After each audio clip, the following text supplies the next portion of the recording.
प्रत्येक मनुष्य सुख चाहता है। दुख तो त्याज्य है, दुख कोई भी नहीं चाहता। प्रत्येक जीव, चाहे वो किसी भी देश का रहने वाला हो, चाहे वो भारत का रहने वाला हो, चाहे बाहर रहने वाला हो, चाहे वो किसी भी जाति का हो, प्रत्येक मनुष्य चाहता है कि वो हमेशा सुखी रहे और स्वस्थ रहे। परंतु उसके लिए उसे पता होना अनिवार्य है कि वो किस प्रकार स्वस्थ रह सकता है, किस प्रकार सुखी रह सकता है। जिस तरह हम कुछ भी सामान अगर मार्केट से परचेज करके लाते हैं तो हम ये जानने की कोशिश करते हैं कि उसको हम किस तरीके से चलाएं, उसे कैसे रखना है, उसका रख रखाव क्या है, क्या सावधानी है, और अगर ये गिरकर टूट जाए तो किस तरह से ठीक होगा या कैसे चलाना है। ये सारे जो मैकेनिज्म है, ये सब चीज़ें हम टेक्निकल तौर पर भी उसे उसके बारे में पता करना चाहते हैं, क्योंकि उसके बिना पता कि हम उसे ठीक से चला नहीं सकते। परंतु मानव जीवन जो हमें हमारा शरीर प्राप्त हुआ है उसके बारे में हम कितना जानते हैं। हम स्वस्थ रहना चाहते हैं, सुखी होना चाहते हैं, परंतु क्या हम ये जानते हैं कि हम बने कैसे हैं। अगर यदि हमें ये भी नहीं पता होगा कि हम किस तरह बने हैं, किस तरह चलते हैं, किस तरह सुखी हो सकते हैं, तो फिर हम कैसे सुखी और प्रसन्न रह सकते हैं। ये सोचनीय है। तो इसलिए मैं चाहती हूँ कि ये आप लोगों को पता हो कि हम बने किस तरीके से।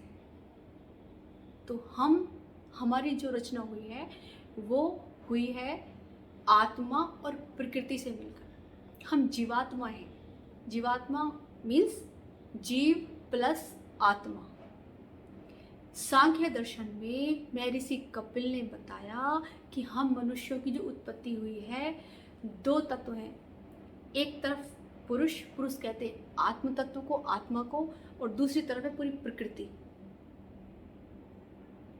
आत्म तत्व तो है परमात्मा का एक अंश जो हमारे अंदर मौजूद है, और दूसरा है प्रकृति। प्रकृति के 24 तत्व हैं जिनसे हम बने हुए हैं पूरे।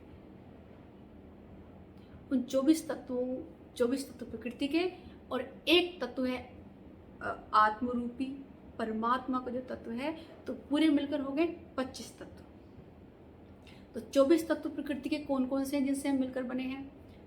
5 महाभूत हैं, 5 सूक्ष्म भूत, 5 ज्ञानेंद्रियां, 5 हमारी जो कर्मेंद्रियां हैं, 3 सूक्ष्म इंद्रियां, और एक होता है महतत्व। इस प्रकार मिलकर हो जाते हैं पूरे 24 तत्व।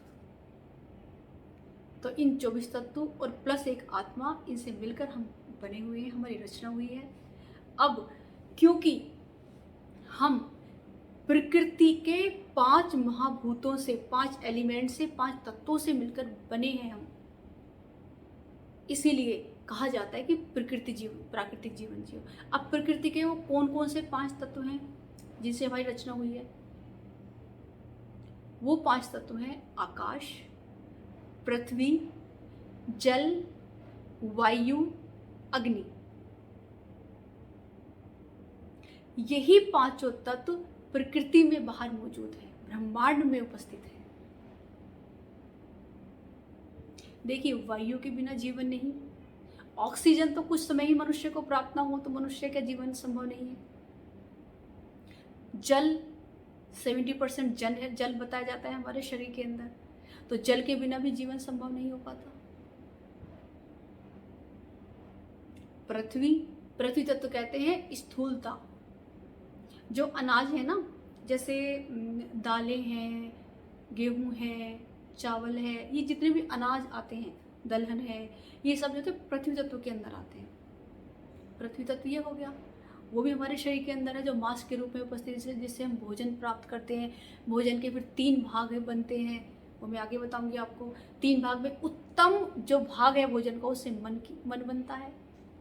जो मध्यम भाग होता है उससे मांस बनता है, और जो निम्न स्तर का भाग जो है भोजन का, उससे मल बनता है। तो भोजन के 3 भाग हो गए, ठीक है। तो भोजन से मांस बनता है। तो इस तरीके से हम बने हुए हैं। तो पृथ्वी तत्व भी हमारे जीवन के लिए आवश्यक है, जिससे हम बनते हैं। पृथ्वी तत्व के बाद आता है वायु। देखिए, आकाश तत्व कहते हैं बिल्कुल शांत और खाली स्थान को, जहाँ कुछ ना हो। यानी कि आकाश हम कहेंगे उपवास को, जब हम कुछ भी ना लेते हो, बिल्कुल शांत और खाली जगह को कहा जाता है आकाश तत्व। इसके बाद वायु। वायु मैंने आपको बताया ऑक्सीजन हम ग्रहण करते हैं, उससे बने हुए हैं। वायु के बिना जीवन नहीं। जल, जल के बिना हमारा जीवन नहीं। पृथ्वी तत्व भोजन है, उसके बिना हमारा जीवन नहीं। अग्नि, अग्नि तत्व क्या है? अग्नि तत्व है हमारे जो यहाँ पर देखिए जो पाचन संस्थान है, यहाँ पर 13 प्रकार की अग्नियाँ बताई गई हैं हमारे शरीर के अंदर जो उपस्थित हैं। उनमें से एक होती है जठराग्नि, जो हमारे भोजन को पचाती है। देखिए जीवन का आधार है स्वास्थ्य, और स्वास्थ्य का भी आधार है हमारी जठराग्नि, जीवनी शक्ति। अगर जठराग्नि ही मंद हो जाए किसी कारण से, तो जो हम भोजन लेते हैं उसका पाचन सही तरीके से नहीं हो पाएगा और हम स्वस्थ रह ही नहीं सकते। और अगर जठराग्नि प्रबल है, आपका डाइजेस्टिव सिस्टम, पाचन संस्थान जो है वो एकदम स्वस्थ है, संतुलित तरीके से कार्य कर रहा है, तो आप अगर थोड़ा सा असंतुलित भोजन भी कभी ग्रहण कर लें या कुछ ऐसा भोजन भी कर लें जो आपके लिए हितकर ना हो, तो वो भी डाइजेस्ट हो जाता है और आपको कोई हानि नहीं होती। परंतु अगर ये सारे रोग उत्पन्न ही जब होते हैं जब आपका डाइजेस्टिव सिस्टम कमज़ोर पड़ जाता है, जठराग्नि मंद पड़ जाती है, पाचन संस्थान में विकार उत्पन्न हो जाते हैं, तभी सारी परेशानियां, सारे रोगों की शुरुआत होती है।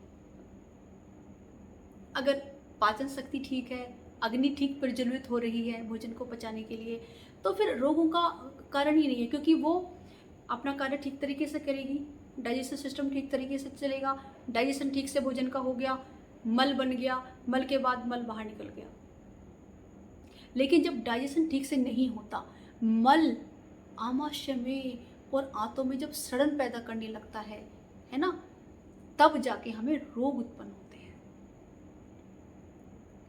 तो अग्नि, और अग्नि किसमें है ये मैं बताऊंगी आपको आगे। तो अग्नि, वायु, जल, पृथ्वी और आकाश, इन्हीं से हमारी रचना हुई है। इन्हीं 5 तत्वों से हम बने हुए हैं मिलकर। तो स्वस्थ रहने के लिए ये समझना बहुत आवश्यक है कि हम कैसे बने हैं। अब हम स्वस्थ कैसे रह सकते हैं? हम स्वस्थ भी इन्हीं को ग्रहण करके रह सकते हैं। देखिए, आप इसको इस तरह से समझने की कोशिश कीजिए कि जैसे हम मकान बनाएं, तो मकान बनाने के लिए ईंट और सीमेंट और बहुत सारे जिन जिन मटेरियल की ज़रूरत पड़ती है, उससे मकान बन जाता है। परंतु जब मकान पूर्ण हो जाता है, पूरा बन जाता है, उसके बाद हमें उन सामानों की इतनी आवश्यकता नहीं पड़ती जितनी मकान बनाते समय पड़ती है। यानी कि उसके बाद केवल बहुत कम आवश्यकता में मेंटेनेंस के लिए आवश्यकता पड़ती है कुछ सामानों की। इसी तरीके से हमारा पूरा जीवन व्यवस्थित है। डाइट चार्ट की जहाँ तक बात होती है, डाइट चार्ट हर व्यक्ति स्वयं अपने खुद बना सकता है। उसे ज़रूरत ही नहीं है किसी के पास जाकर डाइट चार्ट बनवाने की। अगर वो समझ जाए कि भोजन को कब कितना ग्रहण करना चाहिए, समय, उद्देश्य और मात्रा, तीनों ही चीज़ों का ध्यान रखना जरूरी है। किस उद्देश्य से हम भोजन कर रहे हैं, हम भोजन क्यों करते हैं, ये पता होना हमें ज़रूरी है स्वस्थ रहने के लिए। भोजन की कितनी मात्रा हमें लेनी चाहिए स्वस्थ रहने के लिए, ये हमें पता होना ज़रूरी है। भोजन की कितनी मात्रा हम लें कि हम स्वस्थ रह सकें, और संतुलित भोजन क्या होता है, ये सब चीज़ों का हमें ज्ञान होना आवश्यक है स्वस्थ शरीर प्राप्त करने के लिए।